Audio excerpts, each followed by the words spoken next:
बहुत समय पहले की बात है। सोनपुर नाम का एक गांव था। उस गांव के किनारे एक छोटा सा टूटा फूटा घर था। उस घर की दीवारों में दरारें तो थीं, पर उससे भी गहरी दरारें वहां रहने वालों के दिल में थीं। उस घर में सिर्फ 3 लोग थे, चंपा, उसकी सास सरला और उसकी मासूम बेटी मोनी। महज कुछ दिनों पहले ही चंपा के पति की मृत्यु हो गई थी। घर का चूल्हा जलता रहे, इसलिए चंपा गांव के एक रसूखदार धनीराम सेठ के यहाँ मजदूरी करने लगी। धनीराम, जो नाम का तो धनी था, पर दिल का उतना ही कंगाल। उसके काले कारनामे पूरा गांव जानता था। एक सुबह चंपा काम के लिए घर से निकल पड़ी। घर की जिम्मेदारियों और मोनी को सुलाने के चक्कर में वह थोड़ी लेट हो गई थी। जैसे ही वह सेठ की चौखट पर पहुंची, धनीराम उस पर चीख पड़ा। ओ महारानी, ये तेरे बाप का घर है क्या, जो जब मन किया चली आई? घड़ी देखना भूल गई है, या फिर गरीबी ने दिमाग भी खा लिया है? साफ सुन ले, कल से 1 मिनट भी ऊपर नीचे हुआ तो सीधी पगार काट लूंगा। मुफ्त की रोटी नहीं तोड़ती यहाँ तू, समझी? गवार कहीं की।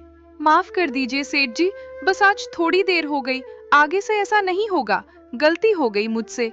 धनीराम बड़बड़ाता हुआ वहां से चला गया।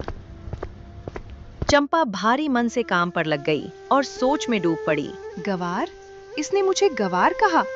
जमींदार, अगर आज मेरी किस्मत का सितारा गर्दिश में न होता ना, तो तुझे दिखाती।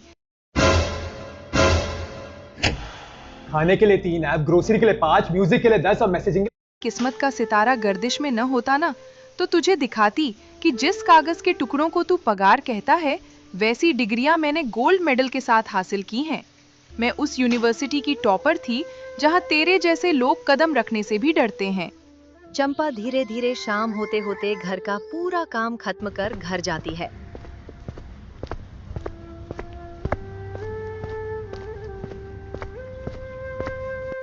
बिटिया, ये सब देखकर मेरा कलेजा मुंह को आता है। कहाँ तूने बड़े बड़े सपनों के साथ हाथ में कलम पकड़ी थी, और कहाँ आज दूसरे के घर की धूल साफ कर रही है। ये क्या दिन दिखा दिए उस विधाता ने। मुझे माफ कर दे बहू, मैं इस उम्र में भी लाचार हूँ। तुझे वो सुख और सम्मान नहीं दे पाई जिसकी तू हकदार थी। अब ये सब बोलकर खुद को छोटा मत कीजिए माँ। भगवान ने तो मेरा सबसे बड़ा सुख, मेरा सुहाग, पहले ही छीन लिया। अब ये छोटी मोटी तकलीफें क्या बिगाड़ेंगी मेरा? ये झाड़ू पोछा मेरी लाचारी नहीं, मेरी बेटी के भविष्य की नींव है माँ। बस आप हिम्मत मत हारिए। चंपा ने लंबी सांस ली और अपनी सोती हुई बेटी मोनी को देखी और बोली, चलो माँ, अब ये सब सोचकर मन भारी मत करो। आज सो जाते हैं, कल छुट्टी है, तो मैंने सोचा है कि बिटिया को कहीं बाहर घुमाने ले जाऊंगी। बहुत दिनों से वो इसी 4 दीवारी में कैद है, थोड़ा उसका मन भी बहल जाएगा। सरला ने जल्दी से पल्लू के छोर में बंधे कुछ मुड़े तुड़े नोट निकाले और चंपा के हाथ पर रख दिए। मेरे पास पेंशन के कुछ थोड़े बहुत पैसे बचे हैं, इन्हें रख ले बिटिया। मना मत करना, ये मेरी मोनी के लिए है। उसे बाहर ले जाना और जो कुछ भी उसे पसंद हो जी भर के खिलाना। उसके चेहरे की मुस्कान ही हमारी असली कमाई है। ठीक है माँ, आपकी बात नहीं टालूंगी। आप भी आराम कीजिए। अगली सुबह सूरज की पहली किरण के साथ ही चंपा अपनी 15 साल की बेटी मोनी को लेकर बाजार की तरफ निकल पड़ी। मोनी के चेहरे पर एक अजीब सी खुशी थी। आखिर बहुत दिनों बाद वो घर से बाहर निकली थी। बाजार के रास्ते में ही एक चमकता दमकता चाइनीज ढाबा था, जहां से मैगी, नूडल्स और चाउमीन की खुशबू हवाओं में तैर रही थी। 15 साल की मासूम मोनी उस खुशबू को सूंघकर ठहर गई। उसने अपनी माँ का आंचल खींचा और बड़ी उम्मीद से उसकी तरफ देखा। माँ, देखो ना, कितनी अच्छी महक आ रही है। माँ, मुझे मैगी खानी है, प्लीज माँ, दिला दो ना। ठीक है मेरी बच्ची, आज तेरी हर जिद पूरी होगी। चल ढाबे पर चलते हैं। चंपा मोनी को लेकर काउंटर पर पहुंची।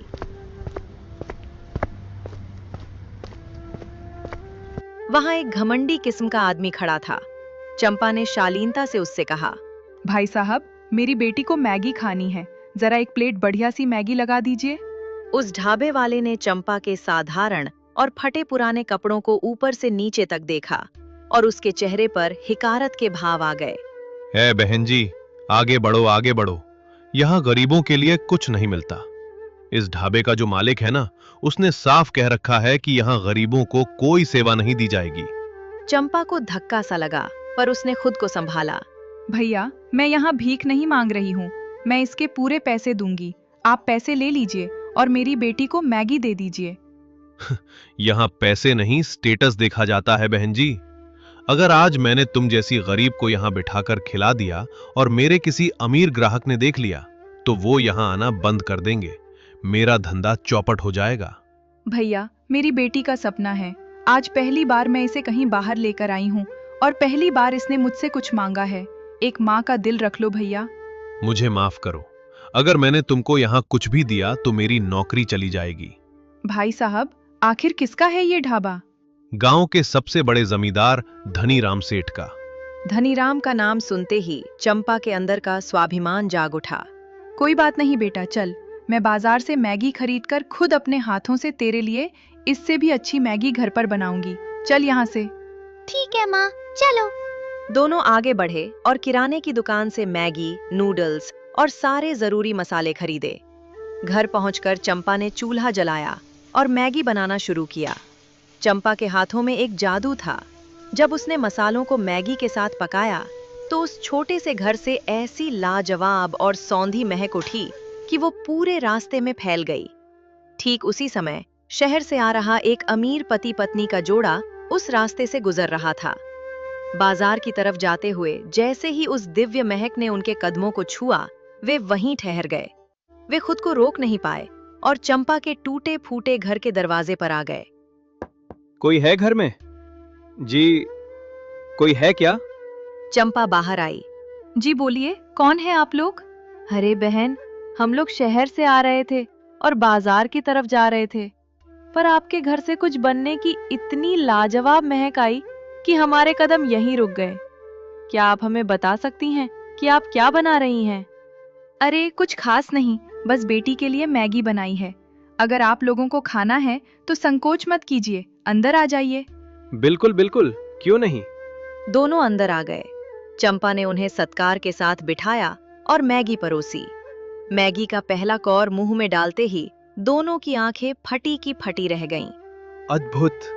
मैंने बड़े बड़े होटलों में खाया है, पर ऐसा स्वाद और ऐसा सटीक मसालों का तालमेल आज तक कहीं नहीं चखा।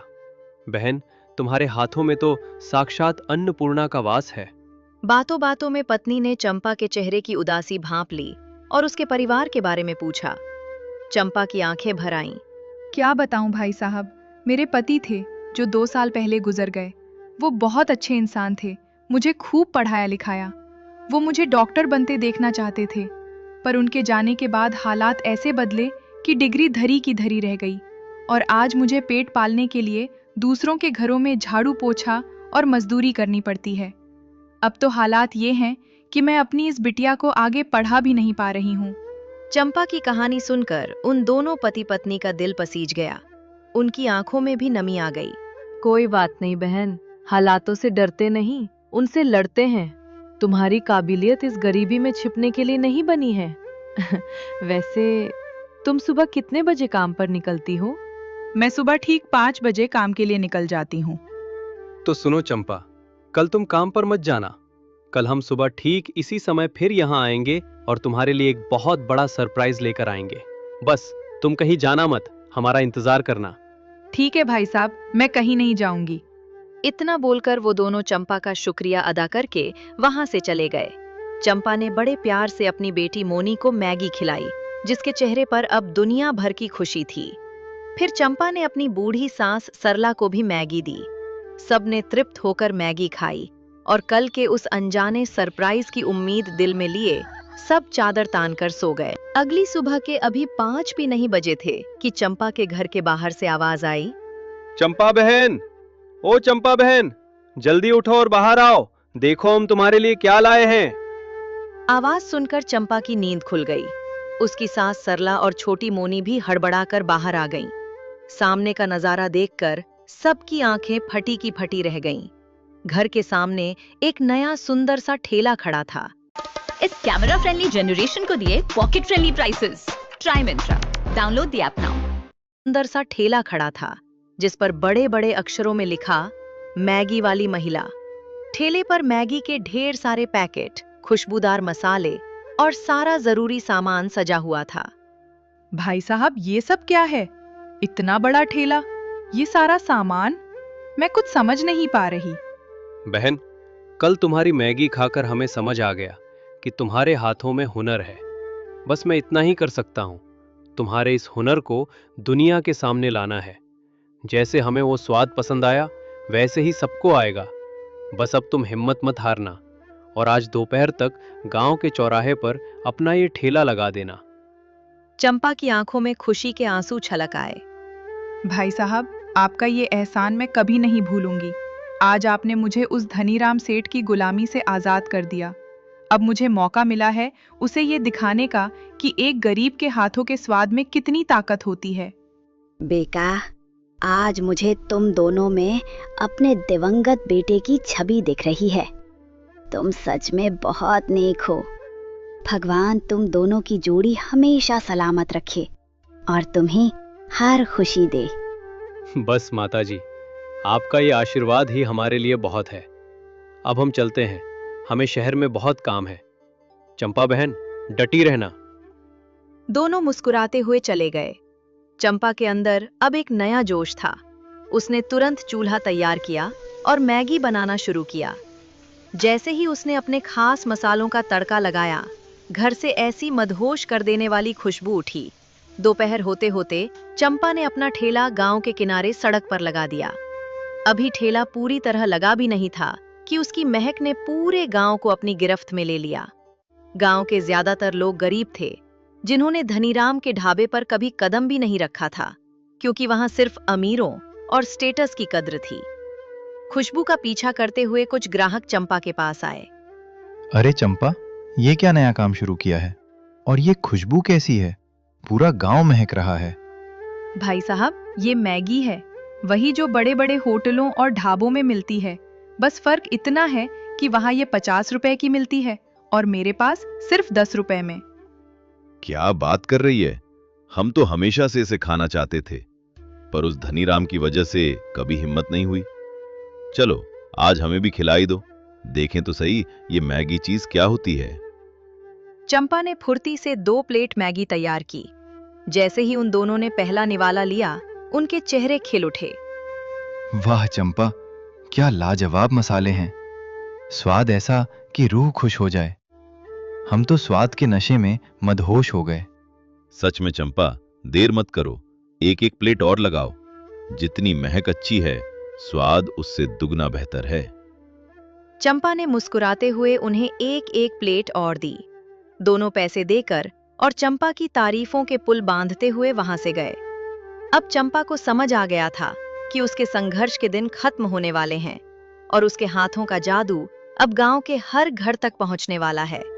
देखते देखते ठेले पर भीड़ जमा हो गई और थोड़ी ही देर में सारी की सारी मैगी खत्म हो गई और वो घर गई। अगली सुबह चंपा फिर उठकर मैगी को अच्छे तरीके से बनाती है और ठेला उसी जगह पर लगा देती है। ठेला लगते ही 2 रईस आदमी उसके ठेले पर आते हैं। आइए बाबूजी, गर्मा गर्म ताजी मैगी तैयार है, सिर्फ 10 रुपए प्लेट। सिर्फ 10 रुपए? खुशबू तो लाजवाब है। चलो, हमारे लिए 2 प्लेट लगाओ। चंपा ने फुर्ती से 2 प्लेटें तैयार की और उनके सामने पेश किया। जैसे ही करोड़ीमल ने पहला चमचा मुंह में डाला, उसकी आंखें फटी की फटी रह गईं। अद्भुत, अविश्वसनीय। माखनलाल, ऐसा स्वाद आज तक कहीं नहीं चखा। हाँ भाई, स्वाद तो ऐसा है कि बंदा उंगलियां चाटता रह जाए। लो बहन, ये तुम्हारे पैसे और ये ऊपर से इनाम। माफ कीजिएगा बाबूजी, मैं सिर्फ अपनी मेहनत की कीमत लेती हूँ, इनाम या खैरात नहीं। दोनों रईस चंपा के इस स्वाभिमान और स्वाद के कायल हो गए। वे पैसे देकर सीधे धनीराम सेठ के आलीशान ढाबे की तरफ बढ़ गए। आइए सेठ जी, बैठिए। आज हमारे शेफ ने खास शाही नूडल्स तैयार किए हैं। कितनी प्लेटें लगवाऊं? रहने दो धनीराम, तुम्हारे इस शेफ और नूडल्स में अब वो दम नहीं रहा। तुम्हारे कारीगरों में वो हुनर ही नहीं है। क्या आप लोग ये क्या कह रहे हैं? भला इस गांव में ऐसा कौन है जो मेरे मुकाबले का खाना बना सके? गांव के किनारे एक महिला ने मैगी का ठेला लगाया है, हम वहीं से खाकर आ रहे हैं। तुम्हारी 50 रुपए वाली मैगी उसके 10 रुपए वाले स्वाद के सामने बिल्कुल फीकी है।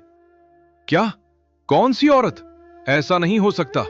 मैं अभी जाकर देखता हूं कि किसकी इतनी मजाल हुई। धनीराम सेठ का अहंकार बुरी तरह आहत हो चुका था। वो गुस्से से कांपता हुआ सीधे चंपा के ठेले की तरफ भागा। तू, चंपा, तेरी ये हिम्मत! कल तक जो गंवार मेरे घर पर झाड़ू पोछा करती थी, वो आज मेरे सामने दुकान खोलेगी।